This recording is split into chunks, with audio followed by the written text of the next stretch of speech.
Salut les suricates, bienvenue pour cette nouvelle vidéo qui sera sur le thème de Halloween. La vidéo qui va vous donner des frissons. Non, je rigole. Je peux pas vous donner des frissons. Moi-même, je meurs de peur pour un moindre truc. Donc non, je vais juste vous présenter 5 livres qui est dans l'ambiance d'Halloween, qui sera crépi, glauque, ouais, voilà, des petits frissons. Mais je vous ferai pas mourir de peur, ça non. Donc voilà, le premier livre que je vous propose est La terrifiante histoire et le sanglant destin d'Hansel et Gretel, écrit par Adam Guidewitz aux éditions Hachette. Le titre résume bien cette histoire. On y retrouve un dragon, une malédiction, du sang, une sorcière, un ogre, une forêt noire, des sacrifices, du sang, des bêtes féroces, du sang, beaucoup de sang. Et dans tout ça, Hansel et Gretel. Adam Guidewitz a décidé de nous raconter la véritable histoire, celle que nos parents nous ont pas racontée. Et je comprends pourquoi. Parce que c'est crépi, c'est sanglant. Je m'imagine moi à 6 ans, je dors pas après ça. Mais c'est pas non plus à vous faire redresser les cheveux sur la tête. C'est plus très glauque, très... Nous avons donc Hansel et Gretel qui, encore une fois, n'ont rien demandé et pourtant ils vont devoir résoudre tous des problèmes. Et c'est pas des petites aventures bien gentilles avec des arbres, des licornes et tout ce qu'il faut. Non, non, ils ont vraiment pas de chance, quoi. On se demande comment ça se fait qu'ils sont encore vivants à la fin de l'histoire. Enfin, soit, c'est vraiment génial comme histoire. Après, il n'y a pas trop grand chose à raconter parce que sinon je gâche un petit peu le style, enfin ce qu'il a voulu transmettre. Après, vous connaissez quand même Hansel et Gretel. Ce que je veux dire, moi, pour ce roman, c'est les illustrations sont géniales. Je le considère un peu comme un objet livre parce que, vous voyez, c'est déjà hardback.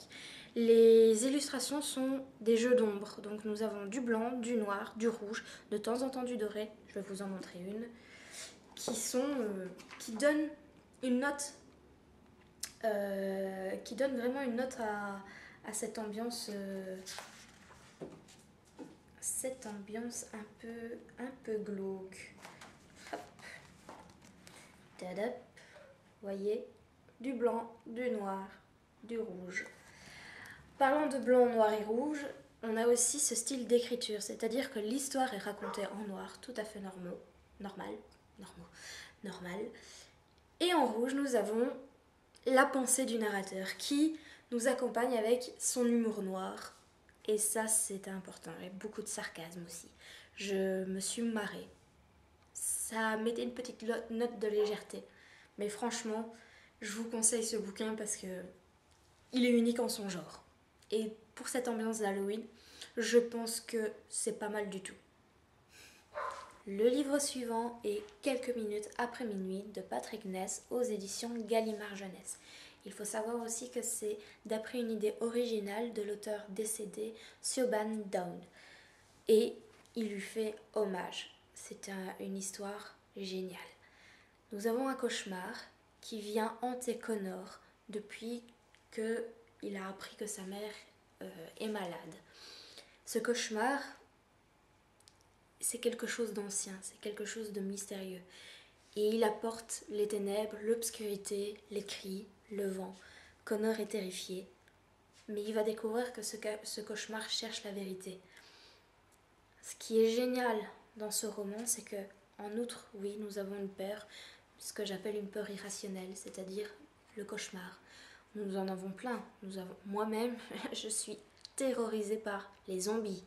Oui, c'est une phobie des zombies.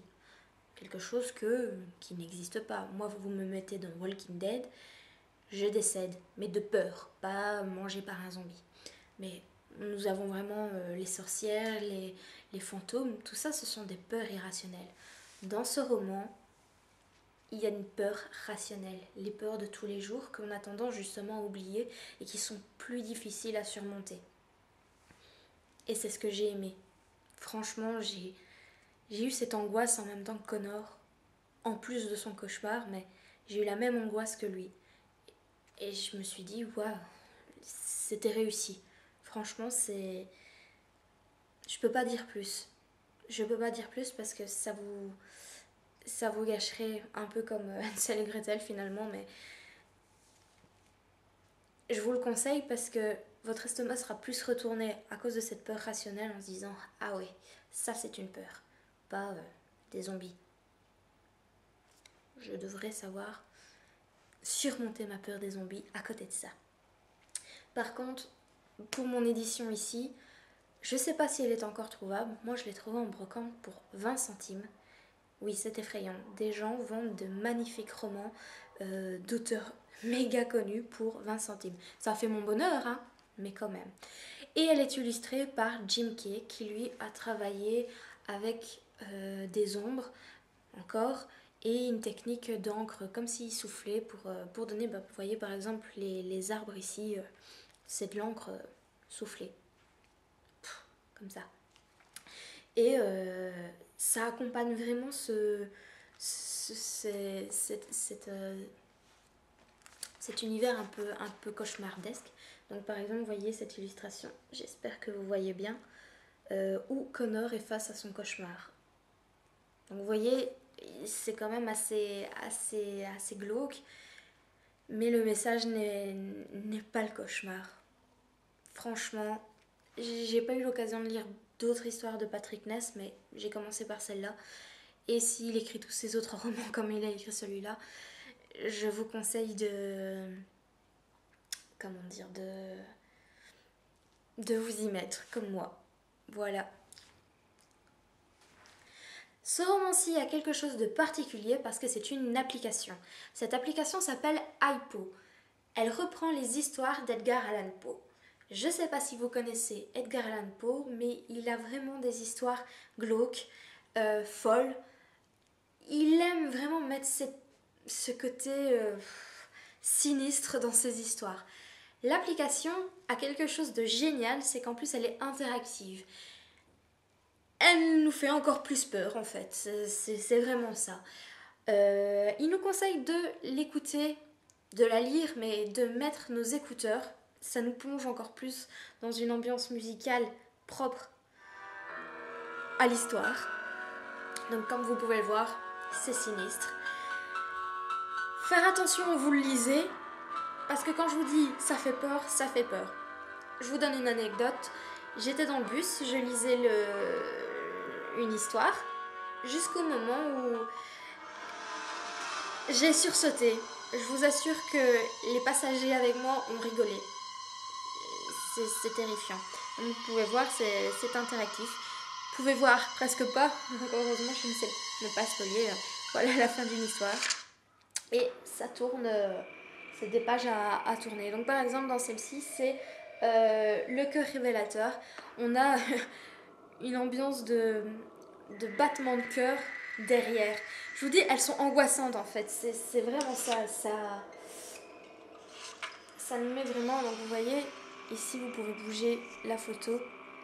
Je trouve que c'est vraiment particulier. Donc, ce que j'ai aimé, c'est que Edgar Allan Poe est un auteur ancien. Et grâce à cette application, on a pu le remettre au goût du jour. C'est-à-dire à ma petite sœur de 16 ans qui ne le connaissait pas, a vraiment apprécié, entre guillemets, parce qu'elle m'a détesté en même temps, parce qu'elle a eu très très peur. Mais voilà, il faut savoir qu'il y en a 3. Donc il y a 3 hypos. Elles sont payantes, mais ça vaut vraiment le coup. Bon, je pense que c'est... Je les ai déjà payées, donc je ne sais plus le prix, mais ça doit être 3,99 ou quelque chose comme ça. Je fais une petite exception parce que ça fait pas partie de mes 5 choix, mais il y a la même chose avec du Lovecraft. Je ne l'ai pas encore acheté, mais j'ai vraiment hâte de le découvrir ici pour Halloween. Donc voilà, c'est quelque chose de particulier. Les illustrations sont géniales. Les histoires choisies donnent vraiment le ton. Et pour découvrir pour découvrir Edgar Allan Poe, c'est pas mal du tout. Dites-moi de ce que vous en pensez pour savoir si ce genre d'histoire interactive est intéressante à développer. Le 4e roman a quelque chose aussi de particulier. Si après mon résumé, ma manière de vous donner envie de l'acheter, je vous conseille d'aller le chercher en librairie. C'est assez drôle à demander. Je vous plante le décor. Le libraire vient vous demander s'il peut vous aider et vous lui répondez oui, je cherche le livre sans nom. Il vous répond, votre livre n'a pas de nom. Vous répondez si, c'est le livre sans nom. Et quel est son auteur? Il n'y a pas d'auteur. Donc voici le livre sans nom. Et il n'y a pas d'auteur, c'est l'auteur inconnu. Et c'est aux éditions Le Livre de Poche. C'est une ambiance particulière que je vous montre là. C'est un polar, c'est un thriller, c'est un livre terrifiant, c'est intéressant. Donc nous sommes plutôt à Santa Mondega, c'est une petite ville perdue au milieu de nulle part, comme d'habitude. Et se trouve un serial killer qui assassine les gens qui ont eu le malheur de lire le livre sans nom. Voilà, c'est tout ce qu'il faut savoir. Donc, qu'est-ce qu'on retrouve? On retrouve une ambiance de Sin City, de Tarantino. Il ne manque plus qu'à avoir une cigarette au bec, un verre de bourbon. C'est vraiment ça, c'est des bagarres, qu'est-ce que je peux vous dire? Ce sont des bagarres, ouais, c'est ce que je dis. Il y a un côté mafieux. Je vous dis, moi ça m'a fait un petit peu penser à du Sin City. Après il y a des ambiances aussi de Seven avec Brad Pitt ou The Ring. Il y a de tout. C'est vraiment une ambiance ténébreuse. Si vous voulez plus de renseignements, plus de mots, j'ai un résumé, j'ai mon avis qui est sur mon blog.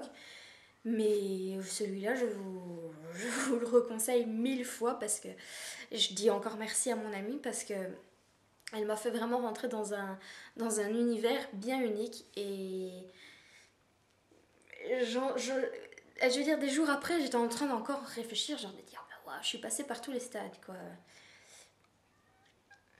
J'avais envie de aussi boire du bourbon, beaucoup de bourbon là-dedans. Mais voilà, c'est tout ce que je dis.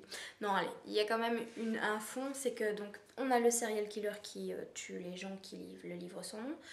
Comme vous pouvez le voir, je suis toujours vivante à ce jour. Mais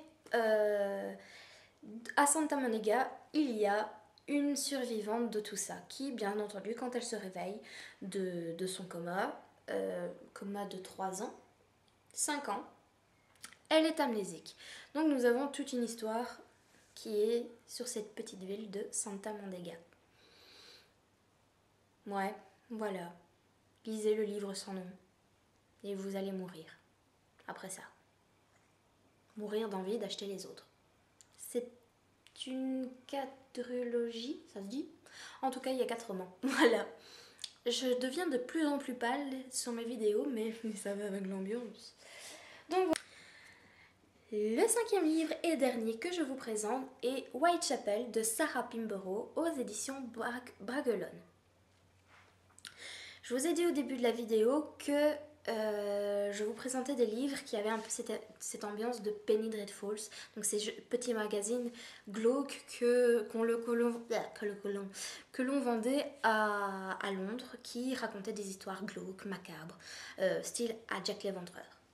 Nous sommes en plein dedans avec Sarah Pinborough. Elle a vraiment su retransmettre cette ambiance ancienne là-dedans. Donc, nous sommes au temps de Jack l'Éventreur, donc en 1888.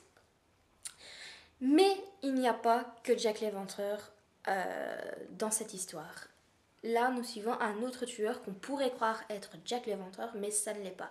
Ce que pense justement Thomas Bond, non James Bond, mais Thomas Bond, qui n'est pas du tout convaincu sur l'identité des autres meurtres. Pour lui, ce n'est pas Jack l'Éventreur. Je viens de le terminer pour cette période d'Halloween et encore une fois, l'ambiance est totalement là. C'est dégoûtant. c'est plein de sang, c'est plein de cadavres. Nous plongeons vraiment dans une ambiance que j'aime l'Angleterre et j'aime bien ce côté sombre que l'Angleterre a connu avec le Londres. Moi j'appelle ça le Londres lugubre, justement, toujours à l'époque de Jack l'Éventreur. Nous avons vraiment cette partie très noble, style à la Jane Austen avec Orgueil et Préjugés, mais nous avions vraiment cette partie oubliée des pauvres qui étaient vraiment pauvres. Et là nous sommes en plein dedans. Voilà, si vous voulez connaître comment l'inconnu qui est égal à Jack l'Éventreur, je vous conseille de lire ce livre-là, vous ne serez pas déçus du suspense en fait. Sarah Pinborough a su très très bien écrire ce roman, qui d'ailleurs a été un travail, elle l'explique un petit peu, a été un travail de recherche, car beaucoup de faits écrits dans les journaux sont repris dans ce roman. C'est pas mal du tout, comme d'habitude. Sinon, je vous le présenterai pas. Et voici la fin de la vidéo. J'espère qu'elle vous aura plu. De toute façon, la vidéo devient de plus en plus sombre. J'ai l'impression de devenir de plus en plus cadavérique, vous trouvez pas? Le chapelier fou va retourner dans sa tombe, je le sens bien. J'espère que les 5 livres que je vous aurais proposés, et ce mot ne veut pas me quitter, j'espère que les 5 livres que je vous aurais proposés vous auront plu. Moi, je me suis bien délectée à lire ça dans cette période. Je ne me vois pas lire ça à la plage. Je pense que vous êtes d'accord avec moi. N'hésitez pas à me dire lesquels vous ont fait frissonner. Dites-moi ceux qui vous ont fait frissonner, pas ceux qui vous ont fait mourir de peur. Je les lirai pas. Je suis une faussarte. J'arriverai pas. Je vis toute seule, donc voilà. Je pense que vous pouvez comprendre. Ben voilà, je pense que j'ai fait le tour. Je vous retrouve pour une prochaine vidéo. Si vous avez une idée de thème, dites-la moi en commentaire. Si vous avez aimé la vidéo, comme d'habitude, un petit pouce vers le haut me fera très plaisir. Et bien entendu, partagez, c'est le secret. À la prochaine! Ouh.